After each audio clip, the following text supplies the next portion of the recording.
Ini kan Bu Mega dengan Pak Taufik ini kan mewakili dua mazhab dalam politik Indonesia kan.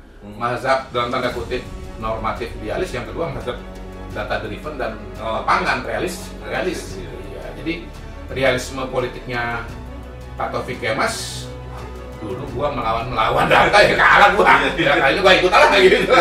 Jadi ya beliau keren lah. Jadi sebetulnya 2014, 2019 itu kalau istilah saya ini keluar lagi istilahnya. Itu sebetulnya derby Manchester City lawan Manchester United. Jokowi adalah kita, jadi masyarakat itu merasa Pak Jokowi itu merakyat, belusukan, itu luar biasa sebetulnya kan. Jadi Jokowi adalah kita, nah Jokowi itu merakyat. Itu kekuatan Pak Jokowi yang bertahan 2014, 2019 dan sampai sekarang.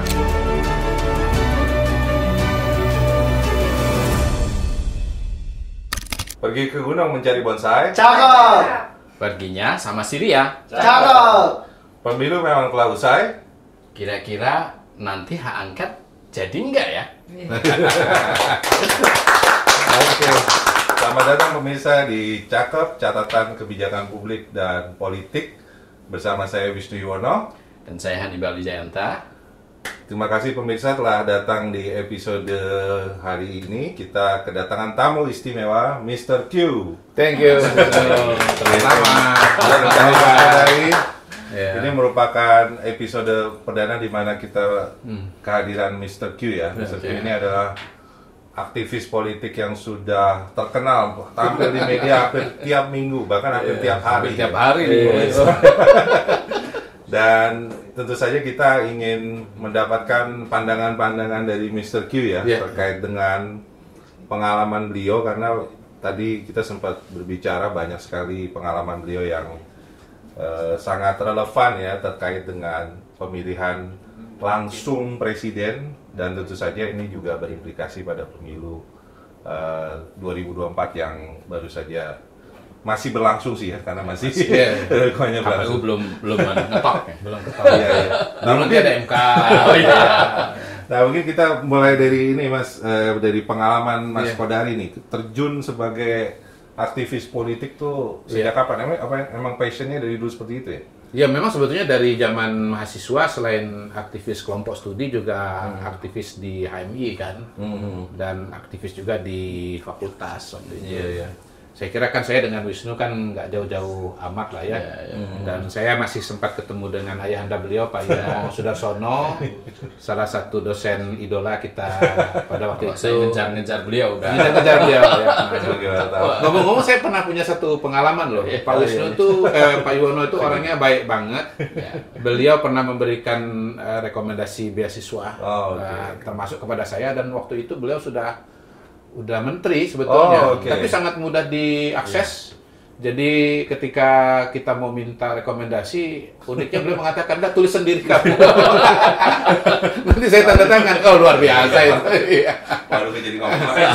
Nggak apa-apa. Kan Bapak kan tokoh kan. Pak Yono itu menteri satu-satunya yang nggak pernah off the record. Nah, itu. Kalau Mas Hannibal ini kan saya kenal dari lama tulisan-tulisannya di Forum Keadilan, betul ya Mas Hannibal? Jadi pada satu fase kan waktu Tempo hilang kan, salah satunya diisi oleh Forum Keadilan. Dan walaupun Forum Keadilan itu pada dasarnya majalah hukum, tetapi kemudian pada masa itu banyak mengisi ruang-ruang tema-tema politik ya. Betul. Saya dekat dengan media karena selain sebagai aktivis kan harus baca media, juga karena saya kan dulu penulis juga, termasuk sering menulis kolom juga dulu di Forum Keadilan. Dulu jadi selain aktivis juga kolumnis dulu. Nulis di sana. Kompas, Tempo, pokoknya dulu kerjaannya ya tiap minggu itu ya nulis di sana sini. Kita ternyata dunianya tidak jauh.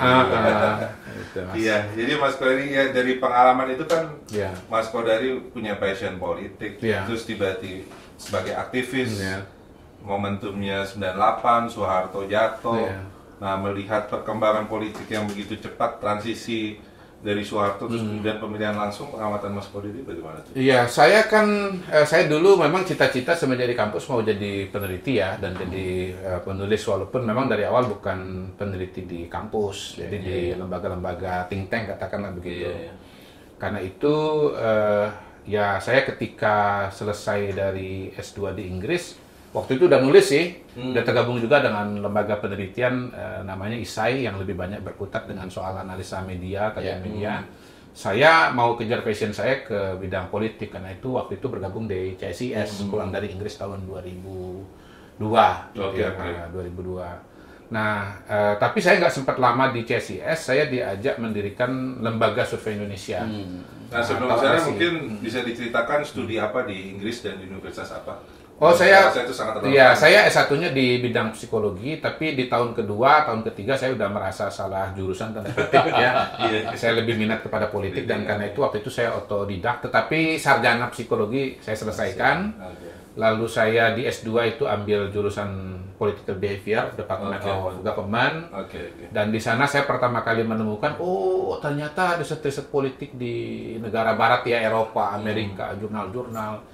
Itu semuanya basisnya adalah survei atau polling gitu, bukan wawancara mendalam, bukan FGD dan yang kualitatif itu bukan.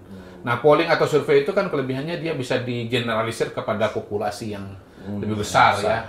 Misalnya penelitian di Amerika bisa digeneralisir kepada penduduk Amerika. Jadi apa yang ditemukan itu yaitu perilaku politik masyarakat Amerika, Mas Hannibal. Kemudian yang kedua, dalam political behavior itu ada banyak kajian ya, tema-tema besarnya itu seingat saya voting behavior atau perilaku memilih, kemudian social movement. Di luar tema-tema yang lain, dan saya suka dengan tema-tema itu. Nah, waktu Lembaga Survei Indonesia atau LSI itu didirikan, wah saya tuh rasanya susah untuk menolak gitu ya, karena satu, ini lembaga survei pertama di Indonesia. Sebenarnya bukan pertama sih, tetapi zaman orde baru pun ada, tapi kan nggak bisa hidup karena nggak relevan. Sistemnya bukan sistem demokrasi, nggak ada gunanya kita nanya opini masyarakat.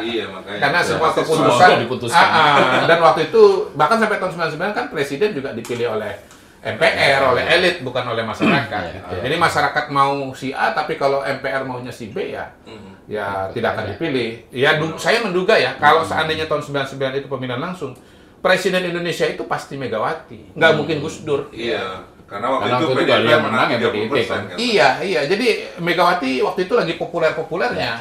Jadi Gus Dur bisa jadi presiden tahun 99 itu karena dipilih oleh MPR. Karena Koboi Senayan. Proses politik di MPR gitu ya, yang cuma berapa? Setengah ya. 700 atau 1000 orang lah katakan lebih begitu, bukan 120 130 juta penduduk Indonesia.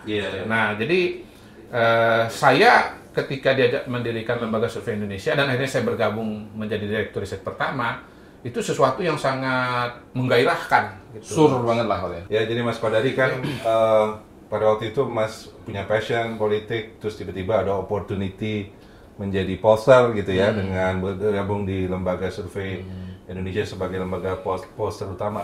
Tapi kira-kira pengamatan Mas, apa yang membuat elit politik pada waktu itu pengen menetapkan pemilihan langsung untuk presiden dan kemudian pilkada gitu ya? Saya lupa persisnya ya, karena waktu itu kita ini kan istilahnya udah pemilihan langsung, bagaimana menghadapi pemilihan langsung, itu aja. Mungkin harus ngecek tulisan mungkin Mbak Kalina, Singka, mungkin Denny Indrayana yang banyak bicara soal amandemen ya pada waktu itu. Tetapi kalau nggak salah pada dasarnya adalah ingin meningkatkan istilahnya kualitas demokrasi lah di Indonesia. Jangan dilupakan bahwa kita pada waktu itu baru lepas dari sistem otoriter masuk ke sistem demokrasi. Jadi semua yang dirasakan memberikan ruang demokrasi atau kualitas demokrasi lebih besar itu dibuat. Termasuk misalnya pada giliran berikutnya adalah pilkada secara langsung juga gitu. Nah, saya ingat kok waktu itu terjadi perdebatan mengenai pro kontra atau lebih kurangnya plus minusnya dari pilpres langsung ini. Dan yang menarik waktu itu salah satu debat yang saya ingat ya di majalah mana itu Tempo mungkin ya, antara Bill Liddell dengan Rizal Malarangeng, antara guru dengan murid. Ini dua orang guru sama murid tapi beda pendapat gitu. Iya, salah satu kontra dengan pemilihan langsung karena mengkhawatirkan resiko-resiko konfliknya gitu. Notabene yang seperti sekarang kita rasakan. Satunya lagi mengatakan enggak, itu bisa dikelola kok, kira-kira begitu. Jadi saya lupa persisnya, harus dicek lah. Tapi intinya pada waktu itu kita menghadapi satu fenomena politik yang baru yang namanya pemilihan langsung. Nah, sebetulnya pendirian Lembaga Survei Indonesia itu kalau saya lihat pada waktu itu tidak spesifik untuk bicara presiden ya, tetapi melihat bagaimana dalam sebuah negara demokrasi suara rakyat itu penting. Dan karena itu harus didengarkan, harus diperhatikan, dan instrumen untuk menangkap suara rakyat itu selain pemilu itu adalah survei. Nah, pemilu itu kan menangkap suara rakyat, tetapi secara populasi, secara total. Karena dia total populasi, pasti biayanya besar, waktunya juga lama. Nah, kalau survei ini kan dia ngambil sampel saja dari populasi itu. Secara waktu pasti juga lebih mudah, lebih cepat. Dan notabene survei itu sudah dilaksanakan di berbagai negara-negara demokrasi. Dan sebetulnya secara metodologi sudah proven lah untuk mengetahui opini dari publik. Nah, di negara-negara demokrasi yang sudah mapan, bahkan yang namanya survei itu dikenal sebagai the fifth estate of democracy. The fourth estate-nya media. The first-nya kan eksekutif, second-nya legislatif, third-nya itu yudikatif, fourth-nya itu media, dan yang kelima itu adalah survei atau polling gitu loh, dalam negara-negara demokrasi yang sudah mapan. Nah, yang menarik pada waktu itu adalah karena survei pertama kali digunakan untuk pemilihan presiden secara langsung, dan rupanya pengetahuan elit politik pada waktu itu tentang survei ini sangat-sangat bervariasi. Ada yang memang sudah familiar dan bahkan sudah meyakini kebenarannya, seperti misalnya Pak SBY. Kemudian ada juga mungkin yang sudah pernah mendengar tapi mungkin tidak menganggap terlalu penting, barangkali mungkin Pak Amin Rais barangkali. Kenapa saya nggak tahu persis ya, nggak pernah nanya langsung ya. Tetapi pada waktu itu misalnya kami mau presentasi ke partai-partai, ke calon presiden, Amin Rais Center yang diketuai oleh Jeffrey Giovanni itu mengundang untuk presentasi, tapi Pak Aminnya nggak ada. Gitu. Nah, saya anggap Prabowo ini mungkin tahu tapi mungkin nggak terlalu nggak penting gitu ya. Tapi ada juga yang mengatakan, itu nggak benar gitu. Nggak mungkin wawancara 1.200 orang. Tahu waktu itu sebetulnya kayaknya yang nggak percaya itu PDI, khususnya Pak Taufik Kemas lah, kira-kira pada waktu itu. Jadi sebetulnya akhirnya Pak SBY itu menang karena ilmu pengetahuan. Dia mau mendengarkan, dia mau listen to hasil survei. Sementara yang kalah itu karena nggak listen to survei, nggak listen to science gitu loh. Nah, mereka nggak tahu bahwa sebetulnya dalam konteks ilmu politik yang namanya pilpres, pemenangan pilpres itu sudah ada sainsnya, sudah ada ilmunya. Waktu itu kan sebenarnya kalau nggak salah LSI selain ke Pak SBY kan sebenarnya ke Mas Taufik kan juga menawarkan gitu kan. Semua karena itu survei kan difasilitasi oleh pemerintah Jepang dan bentuk kerjasama pemerintah Indonesia, pemerintah Jepang. Jadi datanya itu data publik sebenarnya. Jadi ya ditawarkan kepada semua partai politik, kepada semua calon presiden. Kebetulan waktu itu Mas Denny dan saya Mas Denny kan lebih senior kan. Kita sudah bagian dari elit itu istilahnya. Kita sudah dikenal oleh publik, kita sudah punya akses gitu. Jadi ya kita komunikasi dengan teman-teman partai, calon presiden, dengan media juga. Itu kita enak sekali. Bahkan salah satu masa paling produktif saya menulis waktu itu tahun 2004 itu. Karena saya punya bahan banyak banget. Dari survei aja. Tinggal menuangkan dalam kata-kata dalam tulisan aja gitu. Dan biasanya tuh mengkonstruksi pemikiran begini begitu agak 2-3 hari. Kalau ini udah data doang kok, tinggal diuraikan saja kok, enak aja itu.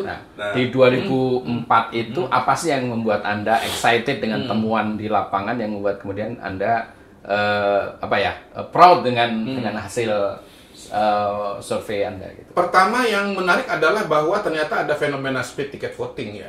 Jadi orang itu milih partai dengan milih presiden itu dua hal yang berbeda. Sejak itu sudah ada sebenarnya. Sudah banget gitu. Dan itulah salah satu pokok perdebatan antara saya dengan dalam tanda kutip lawan-lawan berdebat pada waktu itu. Jadi kalau lihat dari sekarang berdebat, 20 tahun lalu berdebat itu, ya. Cuman dulu itu kan gak ada podcast, jadi nggak kelihatan serunya, gitu loh. Dulu berdebatnya agak serius. Dulu di ruangan terus semua. Polemik ya. Tulis artikel di opini. Jadi saya kan yakin banget Pak SBY itu menang ya, terutama di putaran kedua, walaupun Ibu Mega didukung oleh koalisi yang besar namanya Koalisi Kebangsaan pada waktu itu. Karena apa? Karena saya menemukan adanya fenomena split ticket voting. Jadi saya diadu kok di beberapa tempat. Misalnya saya ingat betul tuh Jawa Pos ya. Masih ada kok redakturnya Mas Masum. Sampai sekarang masih suka telepon-teleponan. Oh dari kamu saya adu ya dengan beberapa orang gitu. Kamu nulis nanti ditanggapin yang lain. Nanti tanggapan itu kamu tanggapin lagi gitu ya. Sampai saya ingat kok, sehari sebelum coblosan, itu saya diminta membuat tulisan prediksi mengenai hasil. Alhamdulillah bener ya. SBY menang, Golkar menang gitu. Jadi teman-teman ini pada waktu itu mendebat saya, mereka mengatakan SBY kalah. Karena apa? Karena mesin politiknya Megawati jauh lebih besar, Mas. Jadi gabungan partai politik kan 60% gitu. Nah, mereka ini kan pakai logika MPR, logika pemilihan tidak langsung, dan nggak salah. Betul. Karena zaman itu emang seperti itu kan ini ya. Alam pikiran pada waktu itu seperti itu, paradigmanya seperti pada waktu itu gitu loh. Bahwa apa yang ada di MPR itulah yang ada di masyarakat, apa yang ada di partai politik itu yang ada di masyarakat. Seolah-olah 60% kursi partai itu akan translate into 60% suara calon presiden gitu. Nah, lokomotifnya namanya Pak Taufik Kemas. Yang punya teori lama ini ya. Saya setelah ketemu dengan Pak Taufik, Abang kakak itu pakai teori lama dalam sistem yang baru dan nggak kompatibel kan begitu. Saya sudah menemukan, wah ternyata orang Golkar yang milih SBY itu banyak 50%. Jadi waktu itu yang solid itu partainya cuma Demokrat, PDI sama PAN ya. Jadi saya ingat betul tuh. Kalau Demokrat itu ya 90% lebih SBY. Golkar itu PDI itu ke Bu Mega mungkin 70-80% lah. Amin Rais juga begitu. Tapi yang lain Golkar itu walaupun capresnya Wiranto 50% ke SBY. Jadi SBY itu dapat suara dari macam-macam partai politik. Yang paling parah Pak Hamzahas. Pak Hamzahas itu dari partainya sendiri cuma sepertiga. Gitu. Jadi kalau misalnya kayak sekarang 2024 nih, misalnya Mas Ganjar kan dapat dari, ini agak loncat sih ya. Nah, dikit aja karena loncat ya. Misalnya dapat dari PDI kan dia cuma 60% kalau nggak salah, atau 65% gitu. Jadi nggak solid kayak dulu Pak Jokowi 95, 96 gitu. Terus dulu itu kan tidak, yang orang partai yang milih bukan calon partainya kan diem, tidak ini. Kalau sekarang kan ada presiden saya Jokowi tapi pilihannya ke Pak Prabowo misalnya kan gitu. Nah, ini 2024 ini memang satu cerita yang sangat berbeda ya. Nah, kalau balik 2004 itu, intinya saya menemukan adanya split ticket voting. Yang kedua itu memang prinsip-prinsip dasar pemilihan langsung itu sudah berlaku. Bahwa nomor 1 itu adalah pengenalan, nomor 2 itu adalah kesukaan, baru nanti dia akan elektabilitas. Nah, jadi dari survei pertama sekali, Agustus 2003, saya sudah yakin bahwa SBY ini akan menang, akan terpilih. Kenapa? Waktu itu, walaupun surveinya masih nomor 2, nomor 1-nya Bu Mega ya.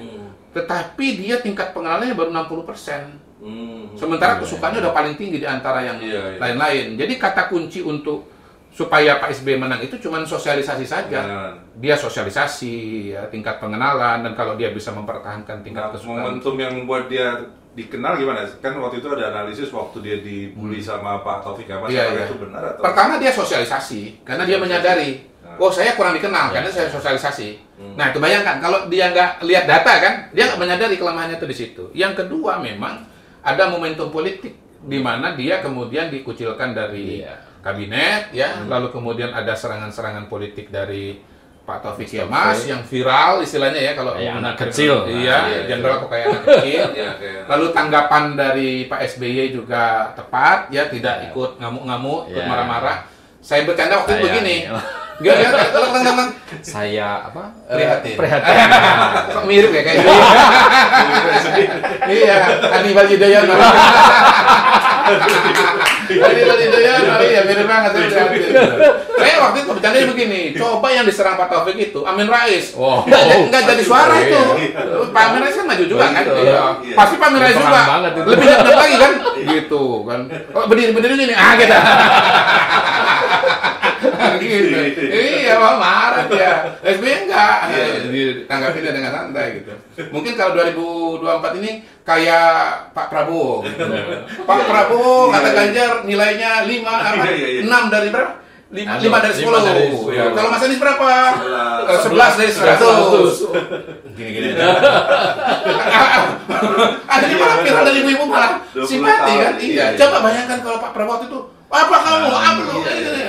Masa gua dikasih nilai 11 daripada 100? Iya. Lain tuh cerita. Benar. Iya, jadi sebetulnya dalam komunikasi politik itu atau dalam dinamika kampanye itu memang ya ada ada momen-momen penting lah ya, blunder-blunder, ada faktor-faktor game changer segala macam. Ya. Tetapi dalam kasus Pak SBY, saya ngelihat ya cenderung agak linear lah ya, malah dia bisa memanfaatkan peristiwa politik yang ya kalaupun ada blundernya di Pak Taufik atau Bu Mega ya pada waktu itu, yang advantage-nya buat Pak SBY. Saya ngeliat sih yang putaran kedua itu sebetulnya Pak SBY udah nggak tertahan.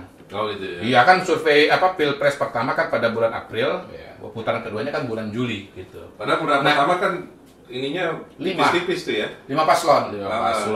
Dapat pendapatnya 7 kan cuma Demokrat kan cuma 7%.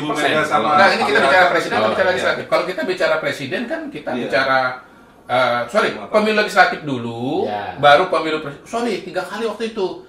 Pemilu April itu legislatif, Juli itu putaran pertama, September itu putaran kedua. Kita belum masuk era pemilihan langsung.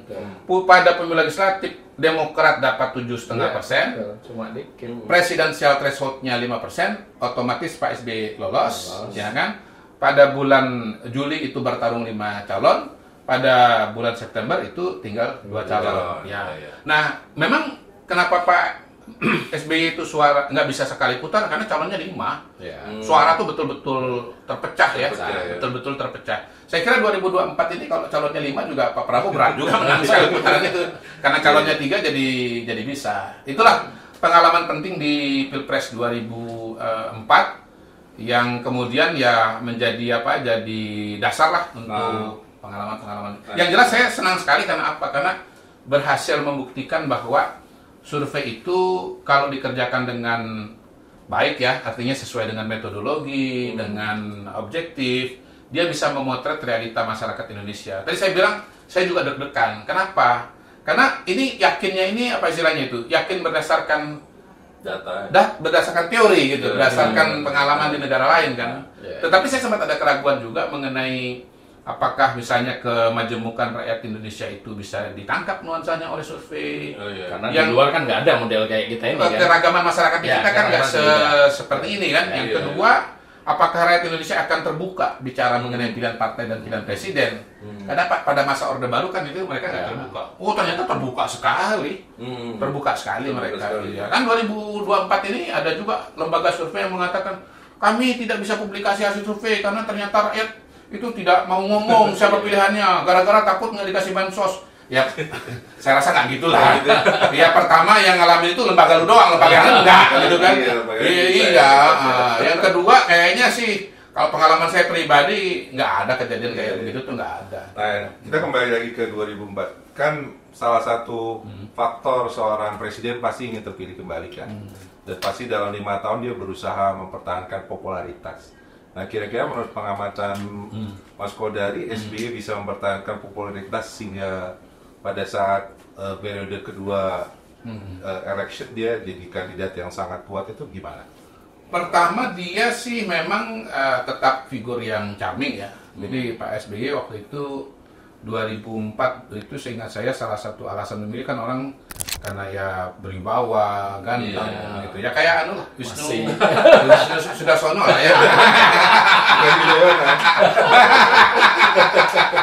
Begitu, bukan begitu hanya Bang Yudhoyono. Gitu. Nah, tapi ditambah lagi dengan hal-hal yang lain soal pembangunan dan sebagainya. Tetapi begini, sebetulnya ada dinamika yang menarik. 2008 itu sempat elektabilitas Pak SBY itu anjlok. Nah, tingkat kepuasannya juga anjlok. Waktu itu habis menaikkan harga BBM dengan suatu mekanisme yang agak terburu-buru, nggak ada proses sosialisasi di situ. Tetapi recovery-nya cukup cepat. Salah satunya dengan waktu itu adanya BLT. BLT momentum juga kan, BLT itu model ini juga. BLT waktu itu ada BLT. Dan intinya waktu itu Pak SBY popularitasnya tinggi sekali lah pada putaran kedua. Tetapi sesuatu yang sebetulnya tanpa BLT pun Pak SBY waktu itu populer. Karena gini, menang itu kan tergantung lawannya siapa, Mas. Nah, itu dia. Nggak ada lawan. Iya. Jadi siapa tuh UFC itu yang James McGregor Conor McGregor ya. Conor itu lagi berjaya dia sebelum ada Khabib kan, begitu ada Khabib liwat dia. Ya selain memang gaya hidupnya juga udah mulai kendor kan gitu kan dia. Jadi waktu itu lawannya Pak SBY itu Bu Mega, nggak ada yang baru dari Bu Mega. Prabowo walaupun berambisi dia belum populer ya.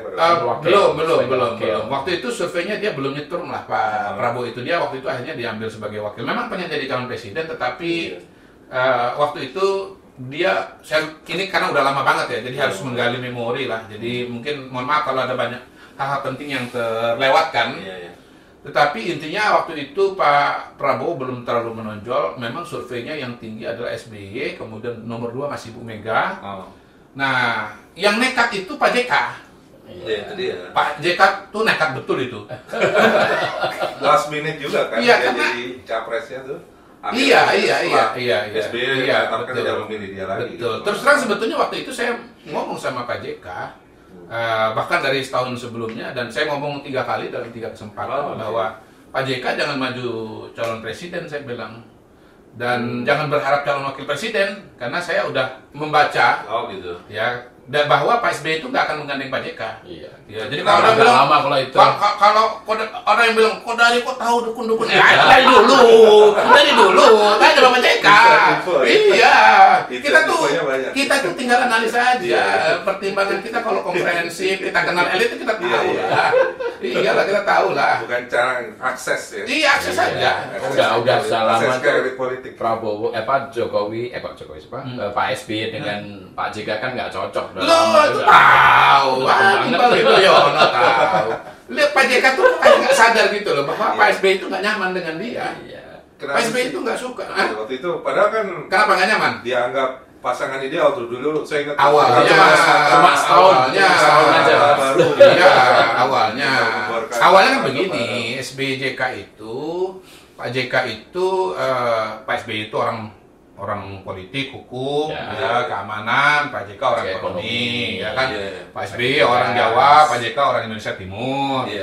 Tetapi begitu Pak JK itu jadi ketua Golkar, tapi saya kira bukan karena Golkar, memang kepribadiannya beliau itu menonjol gitu ya, pengen aktif terus, sehingga hubungan antara SBY dengan JK itu ibarat gas dengan rem. Yang gas itu SBY, yang rem itu adalah SBY, yang gas itu JK. Jadi nggak nyaman lah Pak SBY dengan Pak JK itu. Jadi nggak mau dengan Pak JK periode kedua. Nah Pak JK entah dengan alasan apa tetap bersikeras bahwa Pak SBY tetap mau sama dia. Sampai akhirnya betul-betul SBY tidak gitu ya dengan Pak Budiono kan.